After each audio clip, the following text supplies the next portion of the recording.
തദ്ദേശ തെരഞ്ഞെടുപ്പിന്റെ പോരാട്ടം അതിന്റെ അവസാന ഘട്ടത്തിൽ എത്തി നിൽക്കുകയാണ്. സ്ഥാനാർത്ഥികളെല്ലാം ലാസ്റ്റ് മിനിറ്റ് വോട്ടഭ്യർത്ഥനയുമായി ആകെ ഓട്ടപ്പാച്ചിലാണ്. നില 24 ലൈവിനൊപ്പം ഇന്ന് ചേരുന്നത് ഒന്നല്ല 2 സ്ഥാനാർത്ഥികളാണ്. കൊപ്പം ഗ്രാമപഞ്ചായത്തിലേക്ക് ജനവിധി തേടുന്ന 8-9 വാർഡുകളിൽ നിന്നുള്ള സ്ഥാനാർത്ഥികൾ. NDAക്ക് വേണ്ടിയിട്ടാണ് ഇവർ ജനവിധി തേടുന്നത്. ആദ്യം തന്നെ 9ാം വാർഡിന്റെ സ്ഥാനാർത്ഥിയായ മച്ചിങ്ങൽ പ്രേമലതയെ നമുക്ക് പരിചയപ്പെടാം. എങ്ങനെ നോക്കി കാണുന്നു ഈ ഇലക്ഷൻ? 9ാം വാർഡിലെ സ്ഥാനാർത്ഥിയെ ഞാൻ നോക്കിക്കാണുന്നത് ഇതപ്പോൾ 2 മുന്നണികളും ഇവിടെ ഇടതും വലതും ഭരിച്ചിട്ട് നമ്മുടെ റോഡ്, വെള്ളം അല്ലെങ്കിൽ വൈദ്യുതി ഇവയൊന്നും നേരാവണ്ണം എല്ലാവർക്കും എത്തിയിട്ടില്ല. അപ്പോൾ നല്ല നിലയിൽ ഞാനൊരു സ്ഥാനാർത്ഥിയായി ജയിച്ചു വരികയാണെന്നുണ്ടെങ്കിൽ കേന്ദ്ര ഗവൺമെൻറ്റിൻ്റെ പദ്ധതികൾ ഉപയോഗിച്ച് ഇവിടെ റോഡ് വികസനം, ജനങ്ങൾക്ക് ശുദ്ധജലം ജനങ്ങളിലേക്ക് എത്തിക്കുക, അങ്ങനെയുള്ള പരിപാടികളൊക്കെ ചെയ്തു കൊടുക്കും. പിന്നെ റോഡ് ഇവരെ ഇലക്ഷൻ്റെ തലേ ദിവസം റോഡ് കുത്തിപ്പൊളിച്ച് നേരേക്കുക എന്നുള്ള പദ്ധതിയാണ് ഇവരുടെ കയ്യിലുള്ളത്.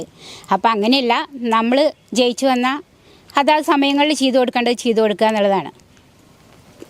എങ്ങനെ നോക്കി കാണുന്നു ഈ 9ാം വാർഡിൻ്റെ ഒരു പൾസിന്? വിജയപ്രതീക്ഷയുണ്ടോ? തീർച്ചയായും വിജയപ്രതീക്ഷയുണ്ട്.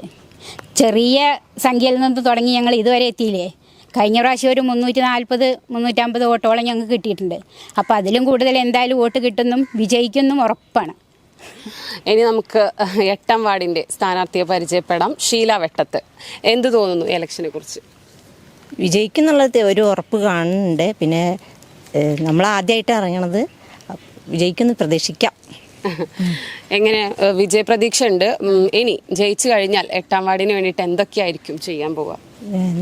റോഡ് കണ്ടില്ലേ, റോഡിൻ്റെ അവസ്ഥ മഹാ പ്രശ്നമാണ്. എല്ലാ ആൾക്കാരും ഇതിനെ പറ്റിയിട്ട് പറയുന്നുണ്ട്. പിന്നെ രാഷ്ട്രീയം നോക്കാണ്ട് ഞാൻ ഏതൊരാൾക്ക് ഏത് സമയത്തും വിളിച്ചാൽ വെളിപ്പുറത്ത് എത്തുന്നതായിരിക്കും.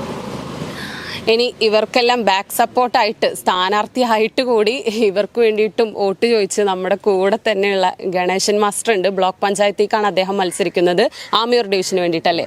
ഈ ഒരു ഇലക്ഷനെ എങ്ങനെ നോക്കി കാണുന്നു? ഈ ഇലക്ഷനെ ഭാരതീയ ജനതാ പാർട്ടി വളരെ ഗൗരവത്തോടെയാണ് കാണുന്നത്. കഴിഞ്ഞ ഇലക്ഷന് ഞങ്ങൾക്ക് ഉണ്ടായ കുറവുകളെല്ലാം നികത്തി ഇത്തവണ വീടാന്തരങ്ങൾ ഞങ്ങൾ വോട്ടർമാരെ കാണുകയും അതുപോലെ തന്നെ അവരുടെ പ്രശ്നങ്ങൾ കേൾക്കുകയും ആ പ്രശ്നങ്ങൾക്കൊരു പരിഹാരം ഉണ്ടാകുമെന്ന് ഉറപ്പ് നൽകുകയും ചെയ്തിട്ടാണ് ഈ ഞങ്ങളുടെ 17 വാർഡുകളിലും ഗ്രാമപഞ്ചായത്തിലെ സ്ഥാനാർത്ഥികളെ നിർത്തിയിട്ടുള്ളത്. എല്ലാ സ്ഥാനാർത്ഥികളും ഒന്നിനൊന്ന് മെച്ചം തന്നെയാണ്. അവർക്കെല്ലാം ഈ വാർഡിലെ സ്ഥാനാർത്ഥികളാണ്. ഈ വാർഡിൽ കഴിഞ്ഞ 5 വർഷം ഈ UDF ഗവൺമെൻറ് പകുതി വർഷവും അതുപോലെ തന്നെ LDF ഗവൺമെൻറ് പകുതി വർഷവും ഭരിച്ചിട്ടും ഇന്നും കുടിവെള്ളത്തിനും വൈദ്യുതിക്കും അതുപോലെ തന്നെ മറ്റെല്ലാ മേഖലകളിലും ശോചനീയമായ അവസ്ഥയാണുള്ളത്. എനിക്ക് ഉള്ളത് 2ാം വാർഡ് മുതൽ 2, അതുപോലെ തന്നെ 6, 7, അതുപോലെ തന്നെ 9, 10, 11, 12, 13, 15, 19 ഇത്രയും 10 വാർഡുകളിലൂടെ ഞാൻ സഞ്ചരിച്ചു. അവിടെയൊക്കെ വിഷയം എന്താ വെച്ചാൽ ജനങ്ങൾക്ക് പരാതി പ്രളയമാണ്. അവർ NDA ആണ്, BJP ആണ് ഒരു ശുഭപ്രതീക്ഷയായിട്ട് കാണുന്നത്. പ്രത്യേകിച്ച് നരേന്ദ്രമോദി സർക്കാരിൻ്റെ കേന്ദ്ര പദ്ധതികൾ ഈ ജയിച്ചു പോകുന്ന ഈ ഇടതുപക്ഷത്തു നിന്ന് ജയിച്ചു പോകുക ആണെങ്കിൽ പോലും അതുപോലെ തന്നെ വലതുപക്ഷത്ത് UDFൻ്റെ ഭാഗത്ത് നിന്ന് ജയിച്ചു പോകുന്ന സ്ഥാനാർത്ഥികളൊക്കെ തന്നെ കഴിഞ്ഞ 5 വർഷമായിട്ട് ഈ മോഡി ഗവൺമെൻറ് കൊണ്ടുവരുന്ന ഈ കേന്ദ്ര പദ്ധതികളൊന്നും തന്നെ ജനങ്ങൾക്ക് എത്തിച്ചിട്ടില്ല. കേവലം ഒരു മിനിമം 20 രൂപയുടെ ഒരു ആക്സിഡൻ്റൽ ഇൻഷുറൻസ് പദ്ധതി ഉണ്ട്.